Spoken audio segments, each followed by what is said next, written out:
What's up YouTube, Jeff back again, and today is one of the biggest days of the year for Samsung fans around the world. It is the release of Samsung One UI 5.0 beta for the Galaxy S22 series. I just installed it about an hour ago here in the US on my unlocked US Snapdragon model, and I'm going to go through some of the bigger changes. There's so many of them that I'm going to delve into some of the smaller ones here and there in videos coming up over the next week. So we're going to get into that today, tell you about my initial experience with this update. Before I do that, I do want to remind you guys, Samsung Unpacked is only 5 days away, and you guys can sign up to get some bonus credit if you're pre-ordering a Fold or a Flip or a Watch 5 Pro.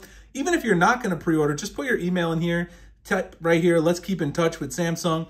They usually send out some coupons, like they sent me a 40% off accessory coupon with the S22 Ultra launch. I put in my wife's email. We didn't even pre-order a phone. We just got that coupon though. They usually send out offers even if you don't pre-order. So it's worth doing that. I'll drop the link below. You guys should check it out. Just throw your email. No commitment to buy or anything like that. But let's talk about Samsung One UI 5.0. I'm super excited. I just installed it, like I said. I'll show you guys really quick here. Go into the software update, last update today, August 5th, 4:52. Actually, it was only 30 minutes ago that I finished the update. It just seems like it's been longer because I've been having such a good time getting ready to make this video. Tap on it here. You'll see right there, One UI 5 upgrade for Android 13. I'll scroll through the changelog. It's super long, but we'll come back and look at it. If you guys want to get it yourself, though, what you've got to do is you've got to download the Samsung Members application, which is right here. And then you're going to go into Samsung Members and find the One UI 5.0 beta banner. You can see I already have it right here because I've installed the banner, but you're going to see it up here in the top. If you scroll through the top, you see these banners where it says there's 9 total items. If you scroll to the end, it should say One UI 5.0 beta program, and you'll be able to enroll it for the S22, S22 Plus, and S22 Ultra. It's probably only going to be for T-Mobile and unlocked models in the US. Usually Verizon and AT&T haven't participated, and Sprint is now part of T-Mobile, so it makes sense to be T-Mobile and unlocked. But definitely check it out if you want to install it.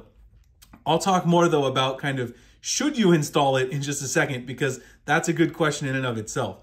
Going back to the changelog, though, it's incredibly long. If you look through here, I'm just going to scroll through. I took a scrolling screenshot before I installed it so I could take a look. There's changes to notifications, backgrounds inside the phone app, notification permissions, reminders, vibration settings, changes to Samsung keyboard, extract text from images or screen. That's a pretty big one.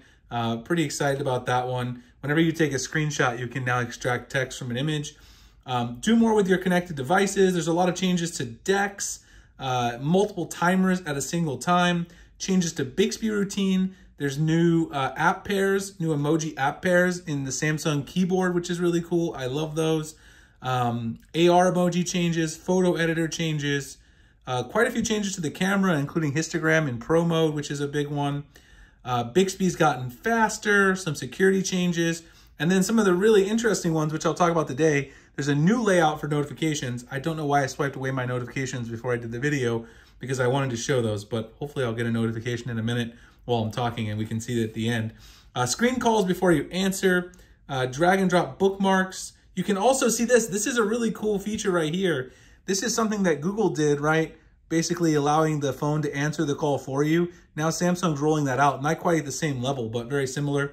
You can turn RAM Plus off now. You can now save and pen app pairs in multitasking, and there are multitasking gestures as well. So before I get into a couple of the features, let me just tell you my overall impression so far. I've only ran it, again, as you guys saw, for 30 minutes, so it's hard to say fully whether or not you should install this, but I can tell you a few things. I made a phone call, so phone calls work. I was able to get into my banking apps, so that's good for a beta. Usually you can't do that, at least my app, which is, I use Fidelity. I was able to get in there. Good lock modules do not appear to work that great, as you would probably expect, because a lot of the good lock modules haven't been updated for One UI 5 yet. If you go into good lock, if you're a good lock user, Quickstar, Multistar, Notistar, they're all unplugged because they're not compatible yet with One UI 5 and Android 13. Some of the other ones, though, seem to be crashing a lot. So even though Home Up is technically supposed to be compatible with One UI 5 and Android 13, when I had the phone booted up from the update, I had a completely black home screen when I tried to get in, put my fingerprint in, and it kept telling me that One UI beta had crashed, One UI Home had crashed. So I had to actually go in there and clear data on One UI Launcher, Home Launcher, And then I went ahead and it of course removed my Google Good Lock Home Up extensions, and then it was good to go. So I'm not gonna go back to using Home Up yet. I love Home Up because one, it lets you customize, you know, a lot of your various pieces, like customize the inside of the app drawer. That appears to be the real thing that's messing it up. It's actually still got my unique task changer, as you guys can see here, which I use with Home Up, but I'm not gonna switch back to having the vertical app drawer just yet, because I don't know if that's what's causing that crash. I was having a repeated crash over and over again though while I was using it. So that's something to be aware of if you're a Good Lock user. Let's talk about a couple of the cool features. So first of all, you can see here the notifications. Here I've got a nice notification in my Gmail. Got a little bill there I need to pay. You've got bigger icons there. The text is also a little bit different and centered, looks nicer. The lock screen's also been cleaned up a little bit with more rounded corners. It's something that might be kind of hard to see if you just see it next to, you know, by itself, but you can actually tell by looking at my Galaxy S22. You can see how they've rounded things off, made them look a little bit softer in terms of the opacity of everything, of the colors of the icons. So they made some changes there. Some of the biggest changes though are around animations and multitasking. So the animations are much smoother in my opinion. It's kind of hard, I guess, to see. Again, let me actually get the S22. So maybe you guys can see. Let me open Twitter up on both of these. Let's go to my notifications so you can hopefully see. They're just smoother on One UI 5 beta. Oops, I didn't do both of them at the same time. I'm really bad at doing like app for app comparisons because it's not something I do a lot.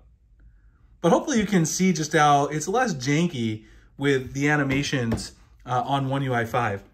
And so far that's been the case across the board, is it's just a smoother overall looking, you know, even the settings have been changed a little bit in terms of the formatting in the text and the rounded corners in the tiles. I don't know if you guys were able to tell that, but I can show you really quickly as well in the settings here on the Galaxy S22. You can see here, they've changed that. And they also now match those colors with the color profile that you chose from your wallpaper. There's been a little bit of changes. You can see the settings name is now themed with the color you chose for your wallpaper. There's a little more deep integration with that. And if you actually go to the home screen now, you'll see there's actually more choices for choosing your color palette. You can either turn that on or off now.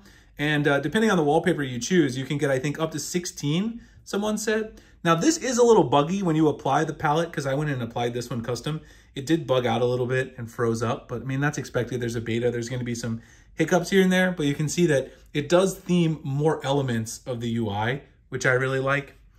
Some of the other big changes, which I'm going to dive into this one in a separate video, which I'll probably post tomorrow, about multitasking. There's been some pretty huge changes to multitasking. Something that I definitely know is new is now when you have an app pair, so let's create it using the new gesture. You can just move this up to the top to go right into multitasking. And then you can also save that, favorite that right there. There's the heart. Go to home screen and go to app edge panel or home screen. So you add it to your edge panel. It's going to place it over there. And like I said, when you swipe over, you'll see the different pairs that you've saved. So that's a new feature. The other new multitasking feature, which is a really good one, is if you go into advanced features and you go into labs, you can now turn swipe for pop-up view and swipe for split screen on. So this one, the pop-up view one's been a little finicky for me. I couldn't get it to work in a lot of apps. Like I tried it in Twitter a few times. You're supposed to swipe from the top corner to the middle. It's very hard because you end up swiping down the notification shade. I was able to get it to work in the Play Store. Let's see if I can get it to work in the Play Store again. Maybe from this corner. Yeah, the swipe for pop-up view does not work great, I would say. You guys can see I can't get it to work, so kind of making a fool of myself. I tried it multiple times beforehand, and I only got it to work a handful of times, so that just goes to show you. Now, the other one is you swipe with two fingers to go into split screen, so swipe from two fingers at the bottom. That works perfectly. You guys saw, first try, swipe up, two fingers, it goes right into split screen view. That's pretty awesome. I don't know what's up with the pop-up one. It's really hard. You either end up refreshing the page if you're on something like Twitter, or you end up hitting the notification shade. So they might have to work on refining that a little bit. It should work every time because it's supposed to be intuitive, but it doesn't seem to work every time for me. And then also when you take a screenshot, right, you can now choose to get text directly from the screenshot. Just copy and paste that directly to any connected devices or share it anywhere that you want. So that's a great feature. The automatic text recognition from images, you can do that in the browser, the keyboard, and other apps as well. Lots of cool stuff with multitasking. Again, I'm going to dive into those features a little bit more in depth in separate videos. I don't want to make this one too much longer because this is supposed to be an overview. Pretty good overall. I mean, I can't say anything about battery life yet, but it looks good, feels good, runs good. The animations are definitely smoother. I'm looking forward to it. Definitely recommend you clear your cache partition if you do install this though, and make sure that perhaps you turn off your good lock modules and add them back one at a time. I might try to go back using my other home up features eventually. Just have to see how it goes. And of course, I'll be making tons of videos on this. If you guys enjoyed the video, like, comment, subscribe, hit the notification icon for future videos like this. Definitely check out the Samsung Reserve. Even if you're not pre-ordering, get in on some of those deals they send out. If you guys want to subscribe to the channel, see some future stuff, that'd be really awesome. I appreciate you guys checking out this one, and I'll see you in the next one. Thanks a lot.